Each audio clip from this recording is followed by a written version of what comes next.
And on the Washington Journal, we continue our week-long look at how we got into the fiscal state that we're in by looking at some of the key aspects of the federal budget. And to do that this morning, as we focus on Social Security, we're joined by Mark Warshawsky of the American Enterprise Institute and Max Richtman of the National Committee to Preserve Social Security and Medicare. Good morning to you both. Good morning. Good morning. Mr. Richtman, first on Social Security in general, the basics here. Why do we have it? Who qualifies for it? How much do you get?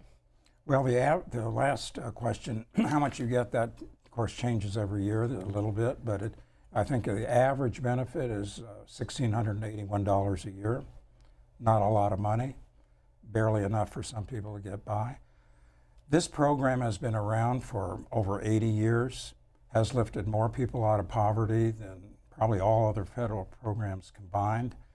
And one of the things I try to emphasize when I do talk to groups, when I talk to you, it's an earned benefit, right? When you're working, you're paying payroll tax, FICA, Federal Insurance Contribution Act. You're contributing to the program. You're buying disability insurance, coverage for when you do retire, when you reach, it's going to be 67 for everybody very soon, and coverage for survivors, spouses, children. So this is what I think is important to keep in mind in the debate about the debt ceiling and Social Security. This is insurance for families. Not just, it's important for retirees, it's insurance for families.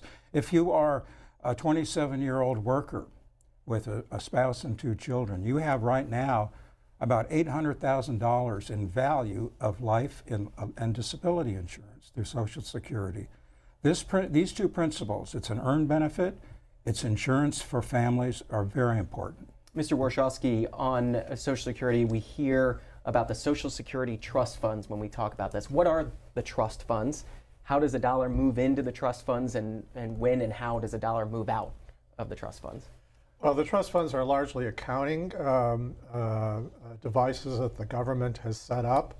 The actual cash flow of the system is that taxes are collected, mainly payroll taxes. There's a little bit of income taxes that are moved over to Social Security, and then benefits are paid out. And the difference, which now is a deficit of about $100 billion,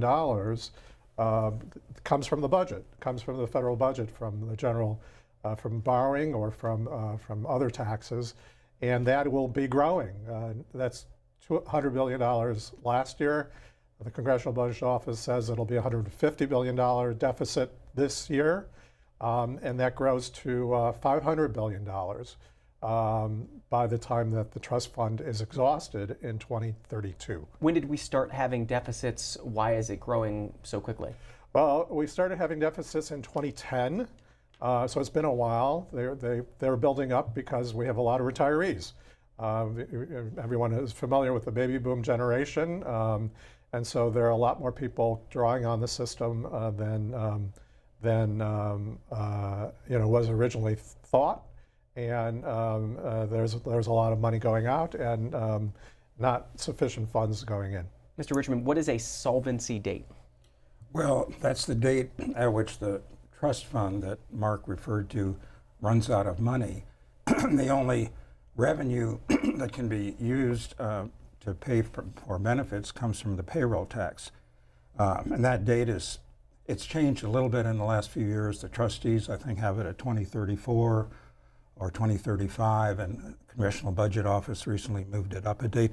But I want to clarify something that Mark, I don't know that he intended to imply this, but when there isn't enough money coming in the payroll taxes to pay everybody their benefits, that difference isn't coming from the federal government in terms of the general revenue. It's coming from the money that has been saved in the Social Security Trust Fund, almost $3 trillion, and the interest that is applied on that money that is used during the time that the government borrows the money. So that's a very important distinction. The program is self-funded.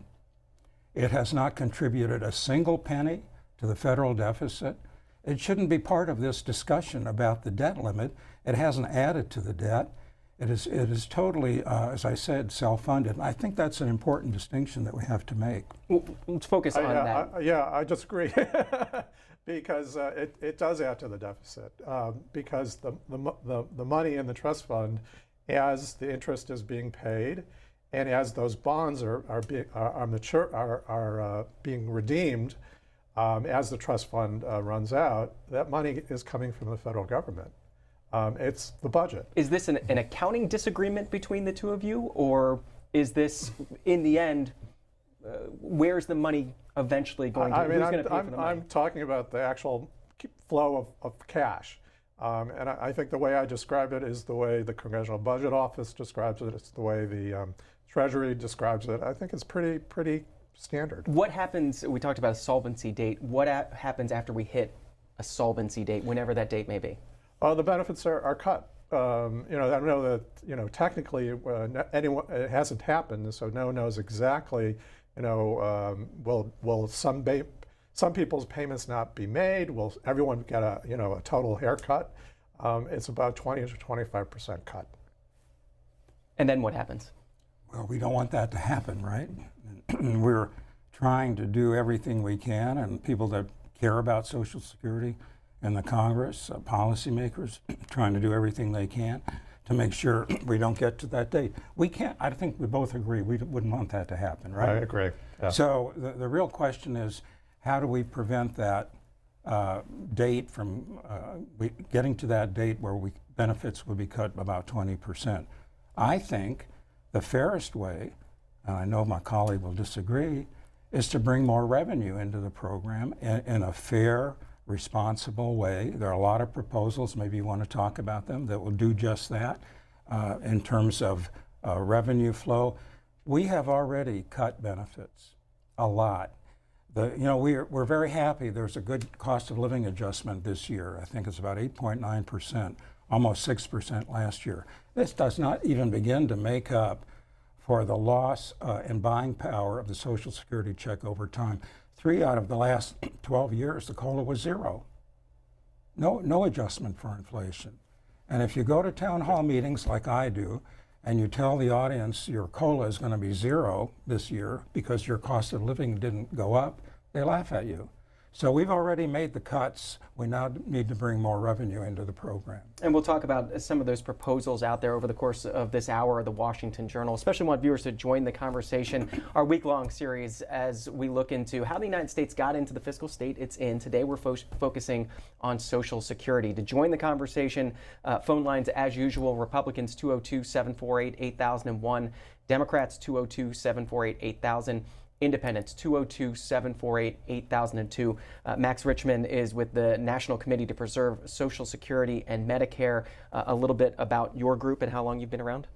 Well, we were founded by a former congressman by the name of James Roosevelt in 1983.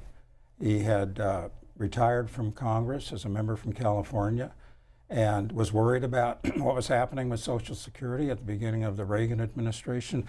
He wanted to preserve what he felt was his father's greatest legacy, and his father was President Roosevelt.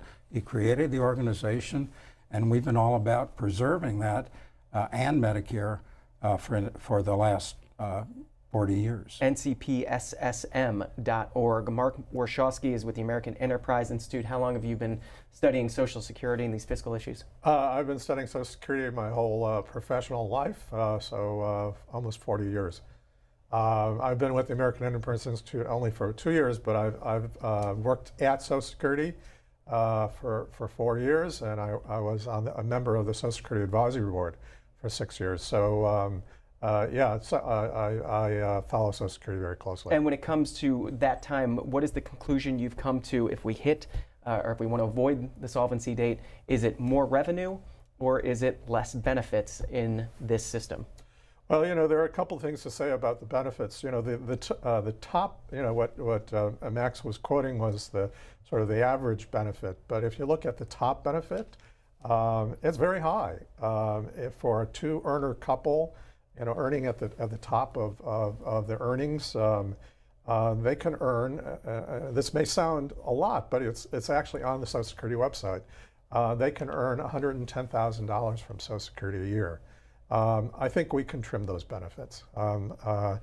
Certainly for poor people who really do depend on it, I don't think anyone is talking about trimming their benefits. But at the top, I think we'd certainly, it's reasonable, given the finances of the program, to trim those benefits. The other thing is, since Social Security was funded in 1935, we have a whole retirement system of pensions and retirement accounts.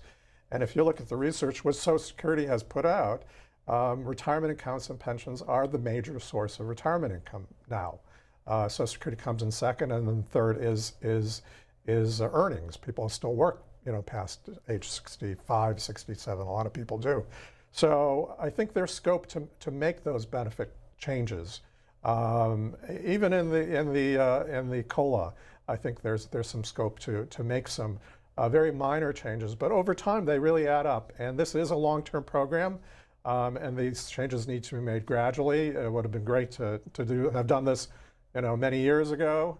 I worked in the administration of President Bush, and we had a proposal, and it was a shame, really, that we couldn't make changes back then, because everyone knew this was going to happen. This is not a surprise. The finances of this program are well known for years. Benefit changes, new revenue. We can talk about both as we hear from callers as well, and there are plenty for you two gentlemen. Always a topic that generates a lot of calls. This is Roy, Woodstock, Georgia, Republican. Roy, you're up first in this segment. Go ahead. Yes, sir. I just have a question for your guest. We have something called Medicare Advantage.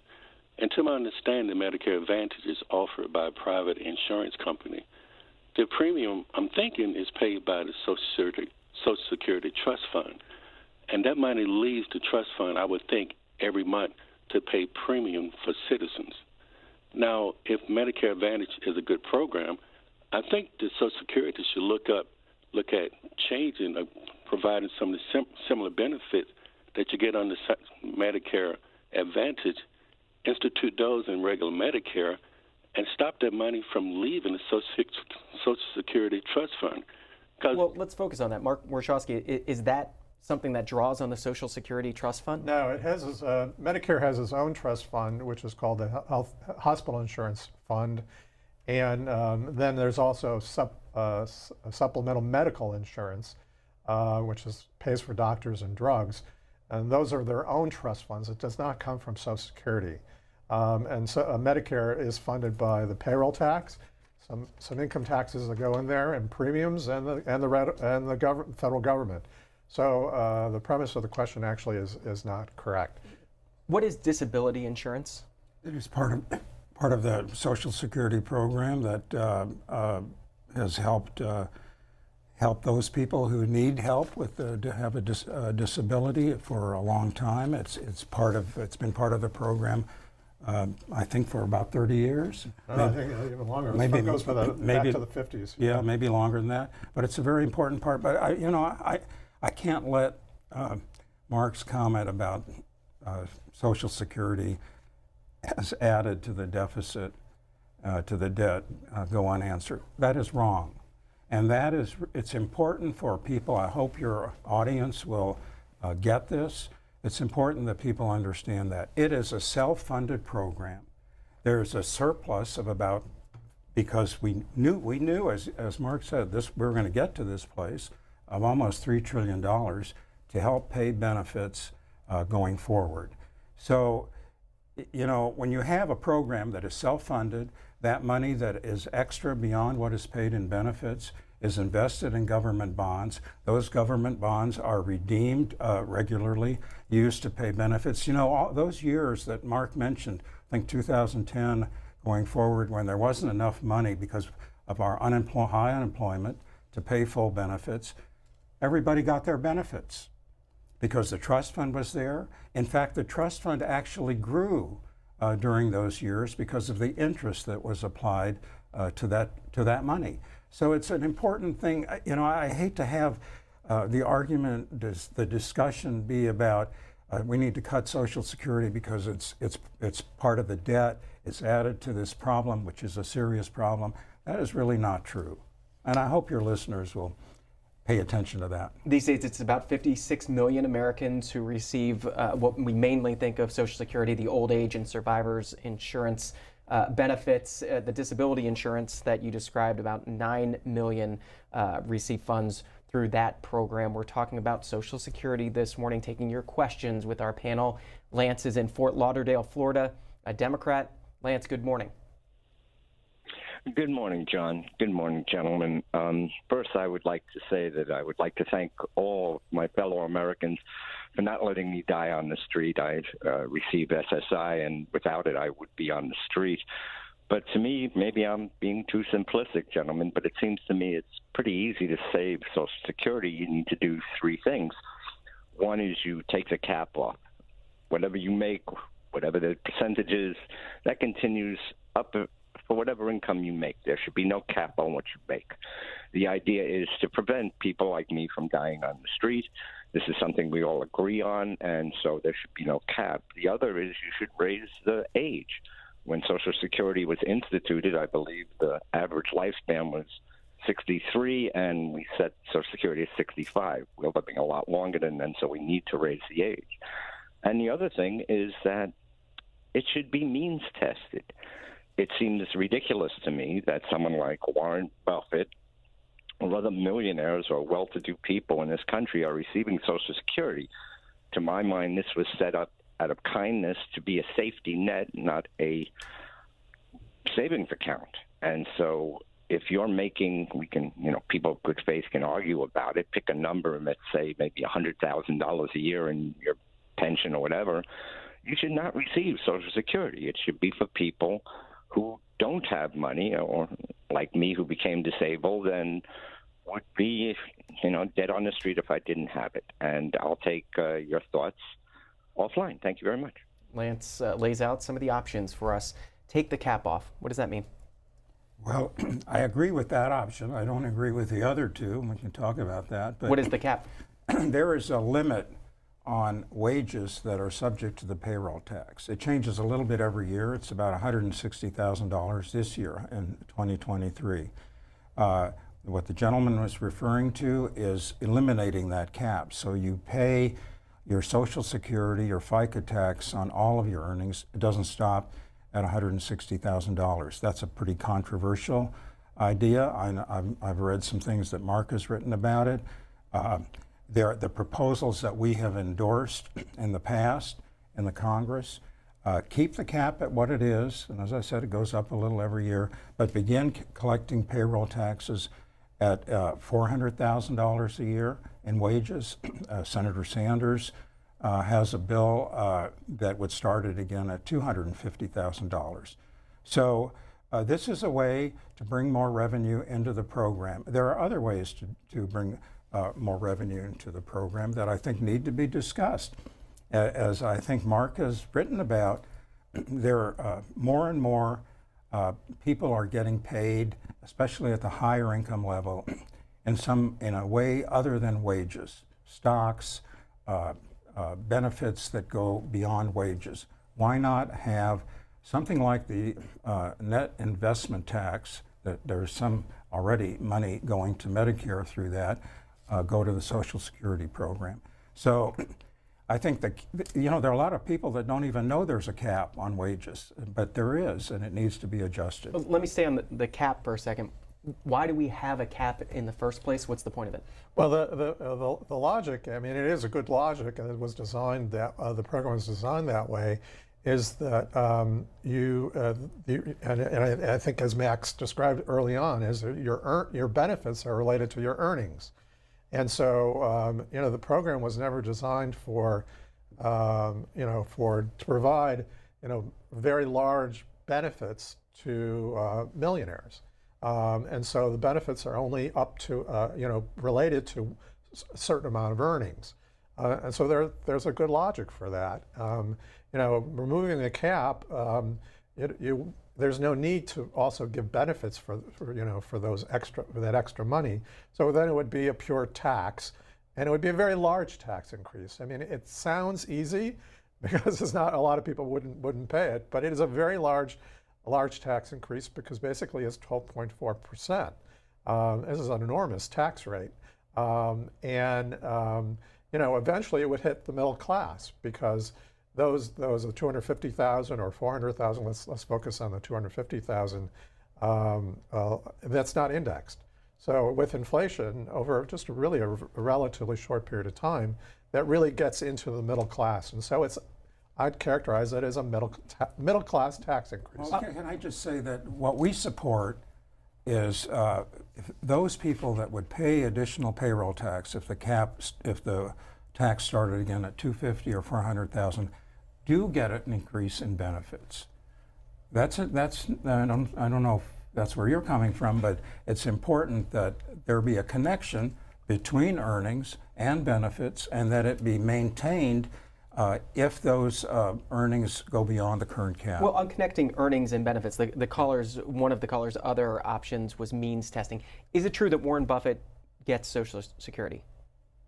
He probably does if he qualifies. I don't know if he may very well, there's a way you can file a form and you can decline getting your benefits. Maybe he does that. I don't know. Why should somebody like Warren Buffett get Social Security? The point really is, it's not about why should someone like Warren Buffett get Social Security. Means testing is a bad idea. The reason Social Security has such strong support goes back to what I said at the outset. It's an earned benefit. It is not a welfare program. We don't want to turn it into a welfare program. When you start means testing Social Security, it becomes welfare. We don't have a lot of support for welfare programs in this country, if you change the nature of the program by means testing it, and let's face it, when you're starting out, and if you earning money, having a job, if you start to think, well, if I do really well, all of this money I'm paying into Social Security and wages, I'm not going to get much back because it's a means-tested program. Why in the world would you support a program like that? It doesn't make any sense. Mr. Warshawsky, do you support means testing? I actually don't. I used to work at Social Security, and I can imagine them trying to administer such a program, for, as you said, 56 million people and looking into their finances. I don't think it's really realistic. With that being said, there you can make changes in the benefit formula that would bring down the high earners benefits. So it would basically it would economically accomplish the same thing. That's means testing. Well, it's just means testing means that you look and see what the person's pension is. You look at what they have in their portfolio. That's a lot of work for the government. A cut is a cut is a cut. Let me bring in some more callers. About 35 minutes left in this segment, and plenty for you. As I said, Brett in Rockport, Indiana, Republican. Good morning. Is Brett there? Then we will go to Jay in Walnut, Mississippi, Independent. Jay, you're on the air. Good morning, gentlemen. I would like to ask one question. What is a maximum Social Security anybody can receive a month? And two, I think the cap should be raised. And I'm going to say this, I don't think a Republican is going to cut out everybody's Social Security. I don't believe that. I think that's a lie that the Democrats tell. And another thing, we need possibly even looking at the people that's working pay a little more is a tax. Jay, you bring up a lot of points, Mr. Warshawsky. Yeah, so I mean, there's a very straightforward answer to your question in terms of what's the maximum. It's $4,555 a month. That's the maximum benefit if you claim the benefit at age 70. And you've earned at the top of the earnings cap. Mr. Richtman? Well, I don't know where to begin with all of that. That is the correct amount. Mark knows that he's a numbers guy. He knows this stuff inside out. The caller seemed to indicate that Democrats are lying about Republicans being focused on cutting Social Security. look at the history. Look at the last 40 years. Efforts to reduce the cost of living adjustment, to privatize the program, to means test the program. With the COLA, change the formula for determining how the COLA, cost of living adjustment, is calculated, which would reduce the benefit. The Republican Study Committee, I think 180 or 190 House members put out their plan late last year. Means test, cut the benefits, cut the COLA, privatize the program. This isn't something that Democrats have thought of out of thin air. There's a long history, a long record. And you don't really have to go back to President George W. Bush. I remember it well. The day after he was reelected, he came to the podium in 2004. He said, "I've earned political capital. I'm going to use it to privatize Social Security." You remember that. He barnstormed the country, town hall meetings, 30 town hall meetings in 30 days, trying to gin up support, and he didn't get anywhere. Because at that time, the Congress realized this was not a winning issue. Couldn't even get a vote on it. Mr. Warshawsky, if this is the third rail of American politics, why does it occasionally get reached for over the years? Why does it get? Why does it get touched? Why is it something that people come back to? Oh well, because I mean it's a gigantic program. It's right now it's expenditures from Social Security are about $1.3 trillion a year, and as you said, it affects everybody, whether they're paying payroll taxes or they're getting benefits. I would say that the program is very much in need of modernization. It was designed in the 1930s and the 1950s, but the world has moved on. There's so many changes that are needed just to reflect the labor force, to reflect the way people are retiring later and later. It just needs a refresh. Even aside from the finances of the program, it just needs a redesign. And when President Bush put forward his idea, it used to be that when Social Security was designed, pensions were pensions. They were defined benefit plans. They paid an annuity. But now, again, the world has moved from that most people get a retirement income from a 401k account. So the idea of, called it privatization, I mean, that's a little pejorative, but the idea was, to change the structure of the program to reflect that, this is the way retirement is funded nowadays. I would say, yes, the program needs to be refreshed. We need to have a more accurate cost of living adjustment that reflects how inflation is impacting a beneficiary. The purpose of a COLA is so that Social Security check keeps up with inflation. Let's refresh that. Let's improve the benefits, the survivor benefits, the spousal benefits. Let's look at how many years a child can continue receiving benefits. There are ways that this program needs to be refreshed, but everything that we hear from your colleagues is about cutting benefits.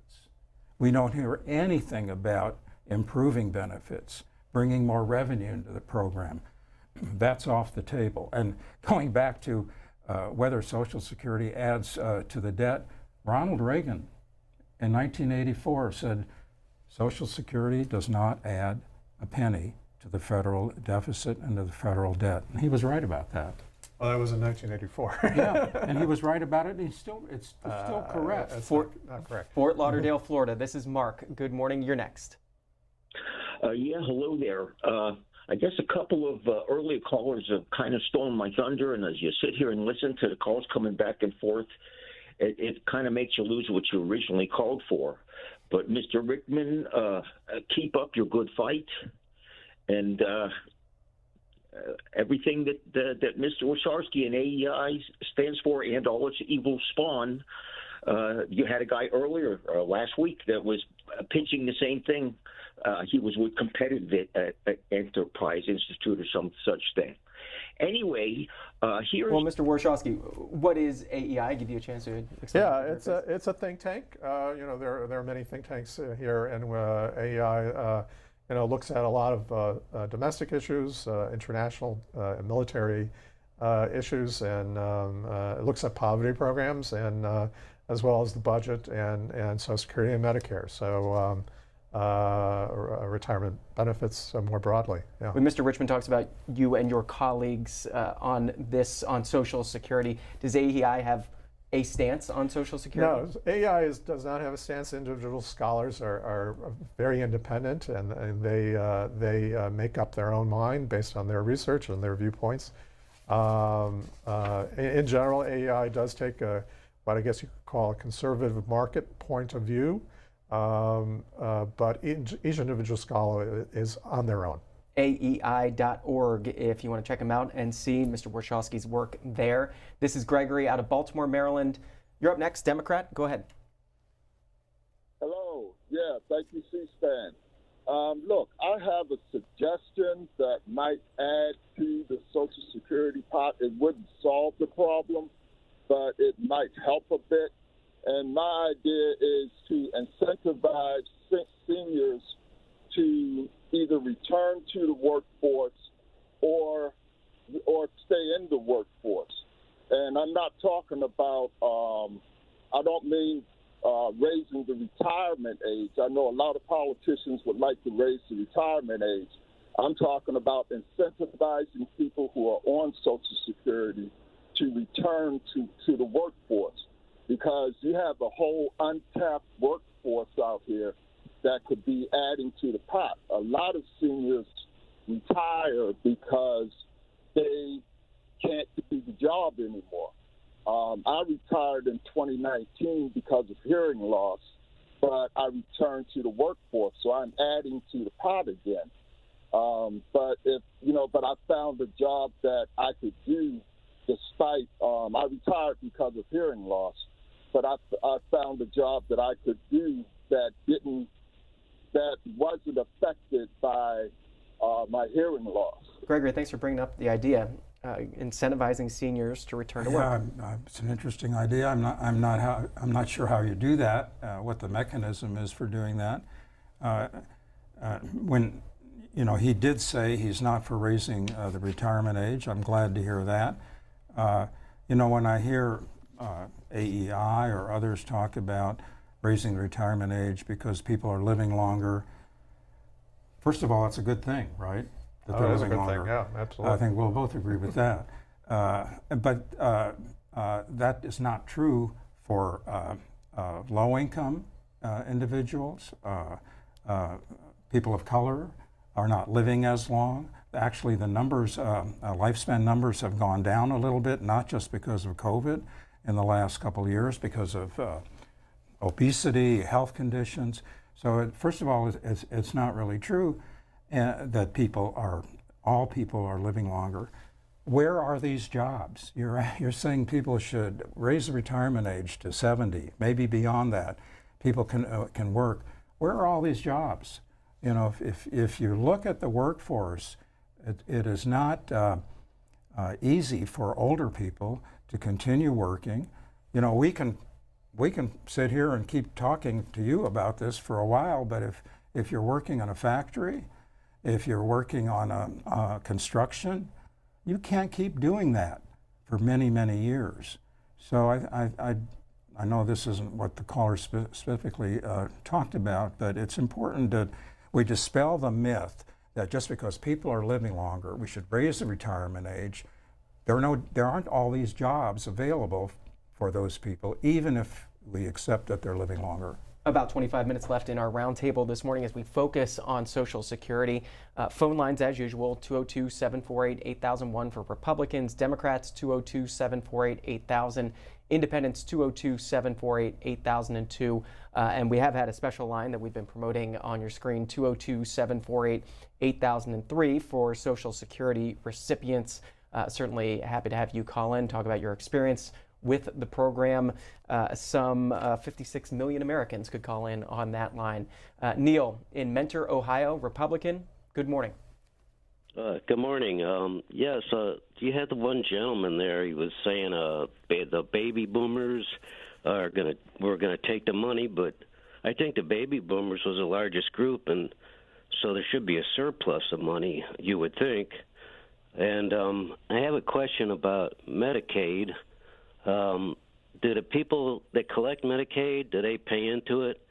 Because I've been paying into Social Security for like 45 years, and I haven't collected anything yet.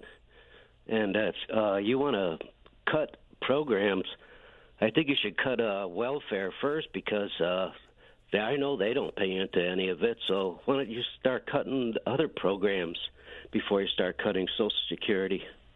Thank you. Not really. Mr. Warshawsky, where do you want to start? Yeah, Medicaid is covered by general revenues. There is no support. There is no specific source of taxes for it. So no, you don't pay in for Medicaid. And you know, the premise of the question is a good one.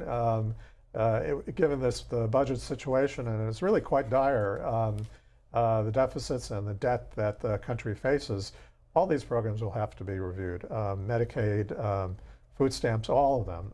But Social Security, I think, is part of the picture. You know, with regard to, you know, the caller said he's been working for 45 years. That's great. And actually, I think there are ways in which Social Security can encourage longer working lives. One is, and I think this would be something that would be bipartisan, is to have a notion of once you've worked for 45 years, you've earned your benefit, let's stop the payroll tax for them. So it's sort of a notion of a paid-up benefit. I've proposed that, and I think that would encourage work at later lives, because you know, your employer wouldn't have to pay taxes for you anymore for payroll taxes. The other thing is, right now, so it would encourage both the employee to work and the employer to hire them, because they're not paying the payroll tax. You know, the other thing is, I think there are a lot of job openings now. I mean, we have the lowest unemployment that we've had since the 1960s. So I think it is the premise of the prior question was a very good one. We should encourage people to go to work, and they would pay you know, taxes and support all these programs.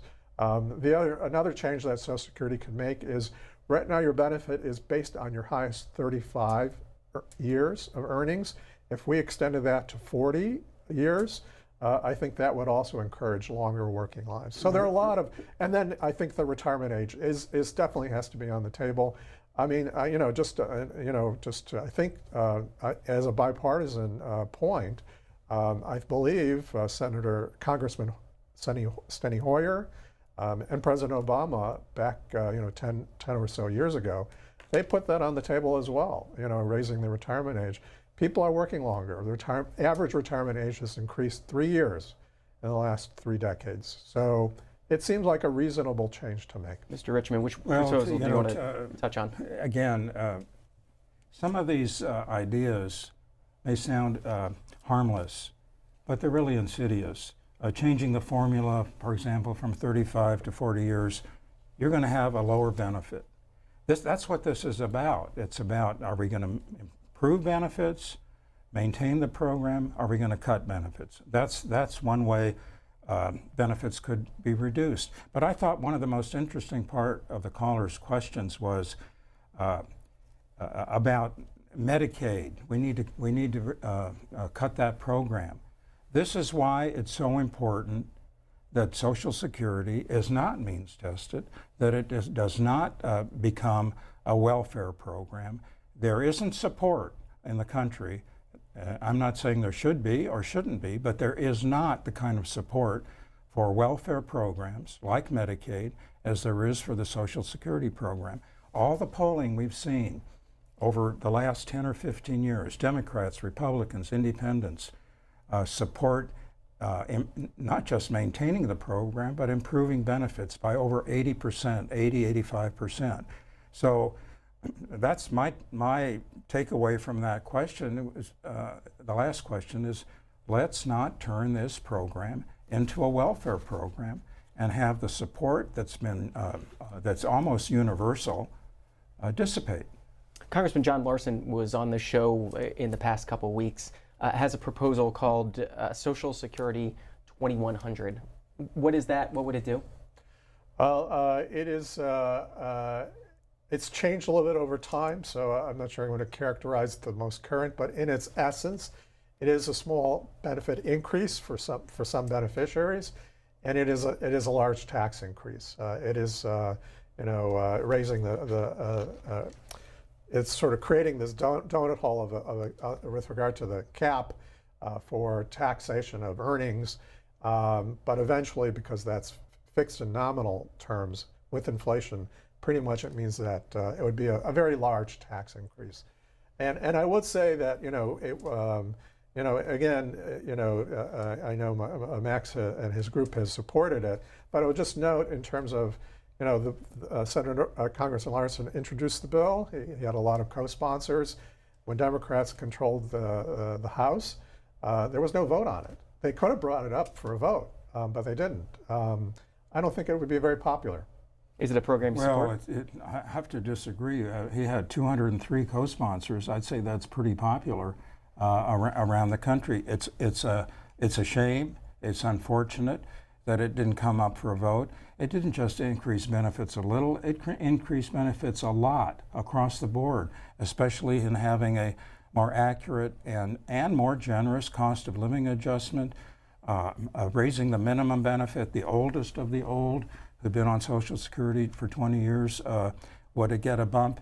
And to call this the biggest tax increase in history, I know that some have characterized it that way. The Larson bill would have done what I mentioned earlier, would have started collecting payroll taxes at $400,000. If you got a better idea, maybe $500,000, $600,000, why don't we start talking about a way that you think more revenue can be brought into the program in a fair way, rather than just keep talking about changing the formula, the bend points, all of that stuff that you know better than I do, that end up hurting people, cutting benefits. About 15 minutes left in our segment with Max Richtman, the President and CEO of the National Committee to Preserve Social Security and Medicare. Mark Warshawsky is with the American Enterprise Institute, a senior fellow there, taking your phone calls. And just a note to our previous caller who brought up Medicaid, focusing on that program specifically tomorrow in our 8 a.m. to 9 a.m. hour here on the Washington Journal. So that caller, hope you tune in tomorrow for a full hour's discussion on that. On Social Security, Nadia is waiting in McLean, Virginia. Independent, good morning. Good morning. I'm going to correct a huge misinformation that the gentleman from American Enterprise Institute has relayed to your audience. My data, I'm a Social Security expert as well, is that the majority of Americans collect Social Security as their primary source of income. All right? Let me repeat. The majority of Americans collect Social Security as their primary source of income.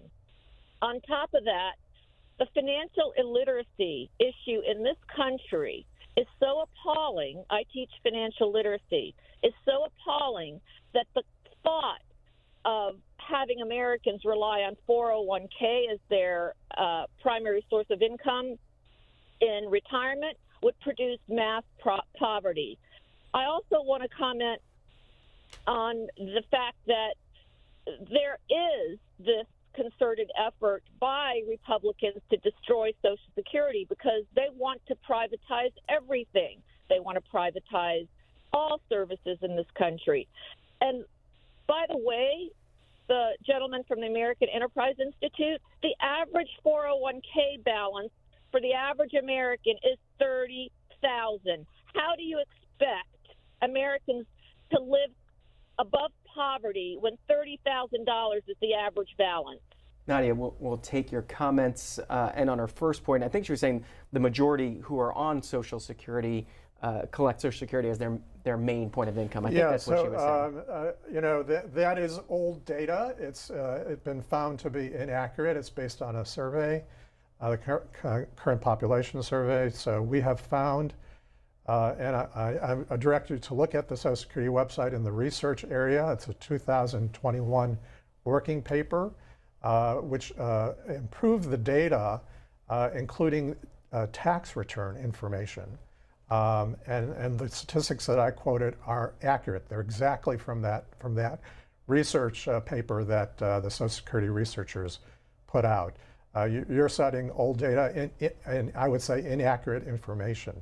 It is still cited. Social Security stopped putting that out almost 10 years ago because they found that they could not rely on that data source.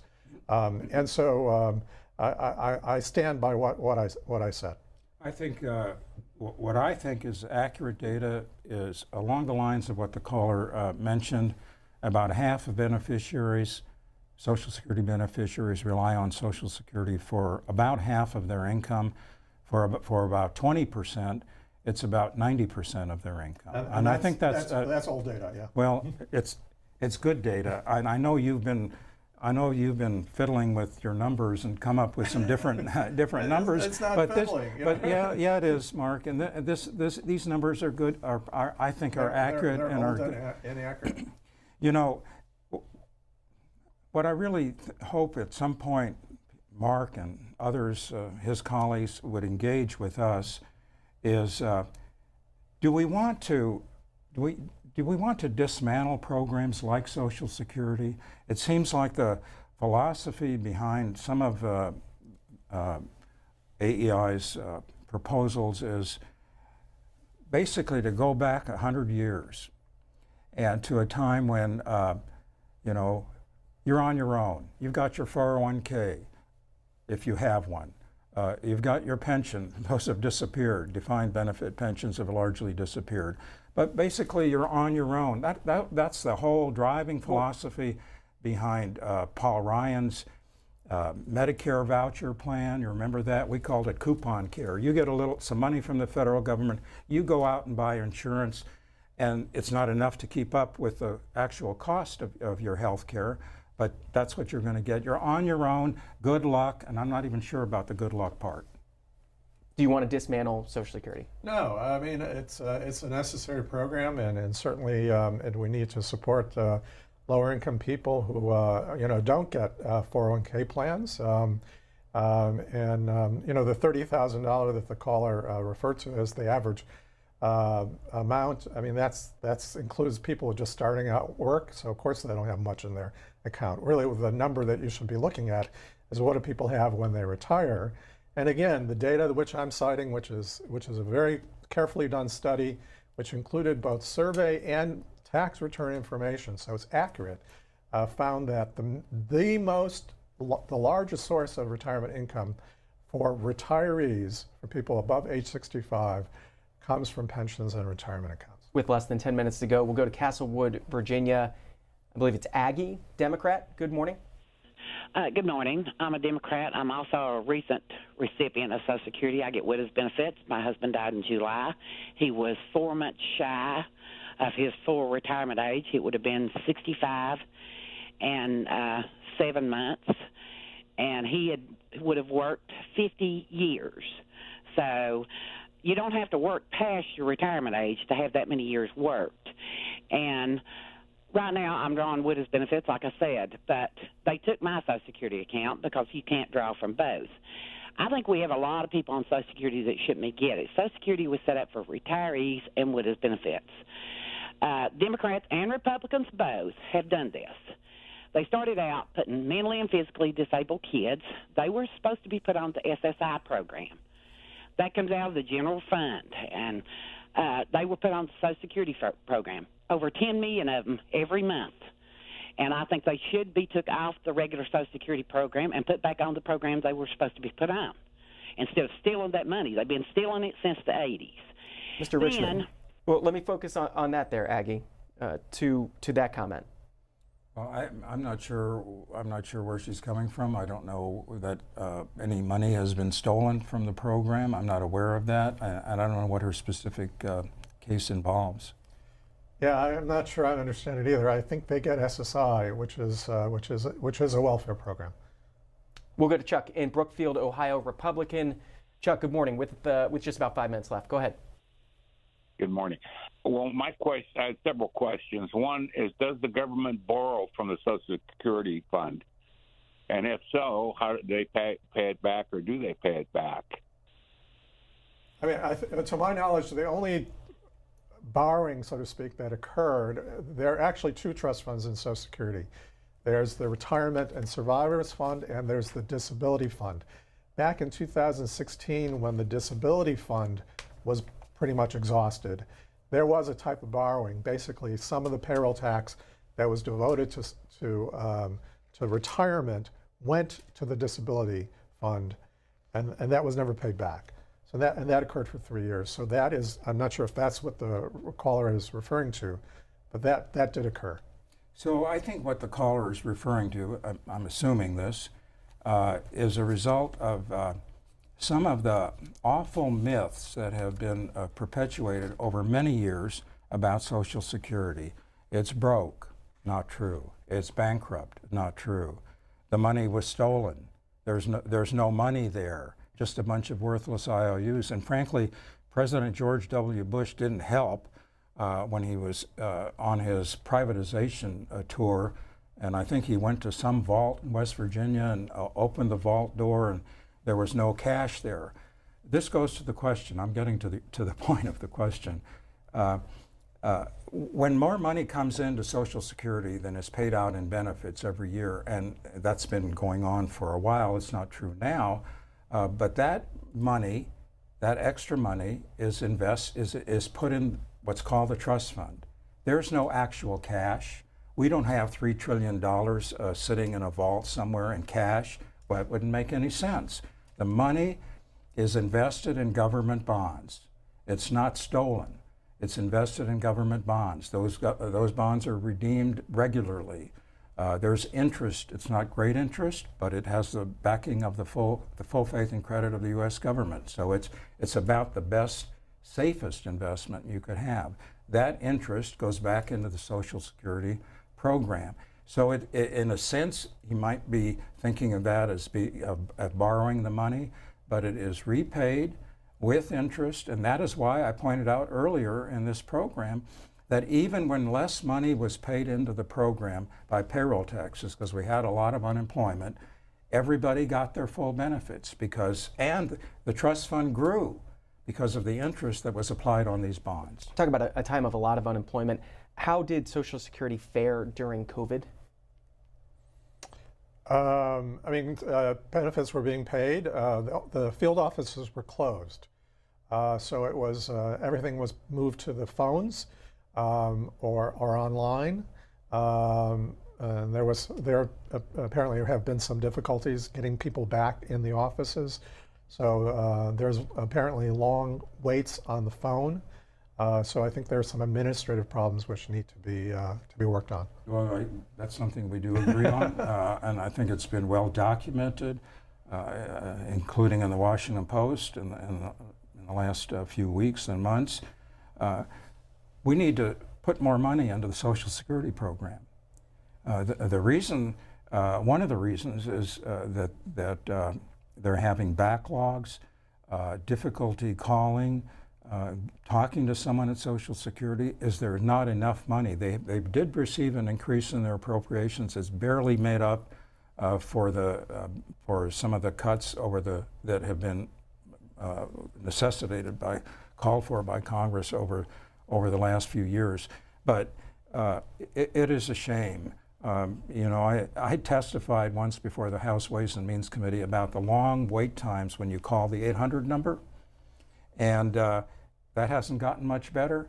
And at the hearing, on my cell phone, I called that number at the beginning of the hearing, and I was still on hold at the end of the hearing about an hour and 45 minutes later, to make the point that we do need to spend some more money to hire staff, to improve the technology, to open field offices to the public. And I do agree with you on that. Nice to find some agreement as we get towards the end here. One more call in Hot Springs, South Dakota. This is Danielle. Good morning. Good morning. Thank you for taking my call. A question that I've had for 8 years.